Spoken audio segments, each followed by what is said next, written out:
5 berita terpopuler hari ini Senin 18 Agustus 2025 di Bloomberg Technos Plus 5. Yang pertama, baru menjabat 1 semester, Direktur Film mengundurkan diri.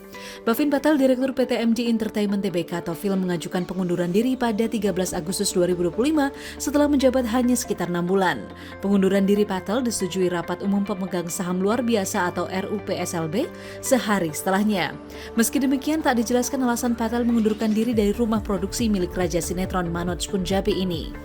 Dalam RUPSLB 14 Agustus kemarin, film juga mengangkat 2 direktur baru, yakni Firdausi Saksono dan William Yong Min Kim yang akan menjabat hingga penutupan RUPS tahunan pada 2026. Kedua, Fed bakal kasih sinyal pangkas bunga di pertemuan Jackson Hole. Pertemuan kebijakan ekonomi tahunan The Fed Kansas City akan dimulai pada Kamis 21 Agustus 2025 di Jackson Hole, Wyoming. Gubernur The Fed, Jerome Powell diperkirakan akan menyatakan kerangka kebijakan baru termasuk arah suku bunga acuan jelang pertemuan September. Konferensi Jackson Hole juga diprediksi menjadi ajang pemberian dukungan bagi Powell di tengah tekanan berkepanjangan dari Presiden Amerika Serikat Donald Trump. Sementara independensi The Fed juga diprediksi menjadi topik di sela konferensi. Tahun lalu Powell memakai pertemuan bankir sentral untuk memberi sinyal terkait suku bunga. Pada Juli, The Fed memutuskan tetap menahan suku bunga, sementara dalam 2 pekan ini perkembangan indeks harga konsumen inti dan penjualan retail bergerak mengejutkan meski diperkirakan tak mengubah banyak pandangan terkait inflasi. 2 indikator ini menjadi tolak ukur kebijakan The Fed berikutnya. Ketiga, 5 negara awal yang mengakui kemerdekaan Republik Indonesia 17 Agustus 1945. HUT ke-80 tahun Indonesia merdeka pada 17 Agustus tak mungkin terjadi jika tak ada pengakuan dari negara lain atas berdirinya Indonesia. Dikutip dari berbagai sumber, ada 5 negara pertama yang mengakui kemerdekaan Indonesia.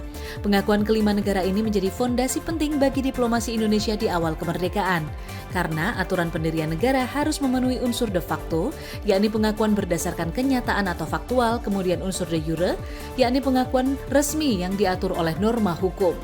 Kelima negara ini ialah Palestina yang memberi pengakuan de facto pada 6 September 1944, Mesir memberi pengakuan de facto pada 22 Maret 1946, dan de jure pada 10 Juni 1947.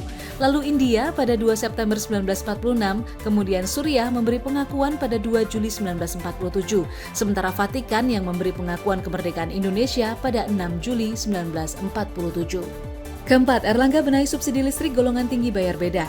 Menko Perekonomian Erlangga Hartarto menyatakan pemerintah akan merubah skema subsidi terkait listrik. Meski masih dalam pembahasan internal, ia menyebut nantinya biaya listrik akan disesuaikan dengan daya yang dimiliki pelanggan, yakni daya tinggi membayar tinggi dan daya rendah membayar rendah. Hal ini direncanakan untuk memperbaiki penyaluran fiskal atau subsidi yang masih tak tepat sasaran. Menurut Erlangga, pembaruan data Tunggal Sosial Ekonomi Nasional atau DTSEN menjadi kunci penerapan skema ini. Sebelumnya, pemerintah menyatakan anggaran subsidi energi pada RAPBN 2026 mencapai Rp210,1 triliun, naik 14,52% dibandingkan outlook belanja subsidi APBN 2025.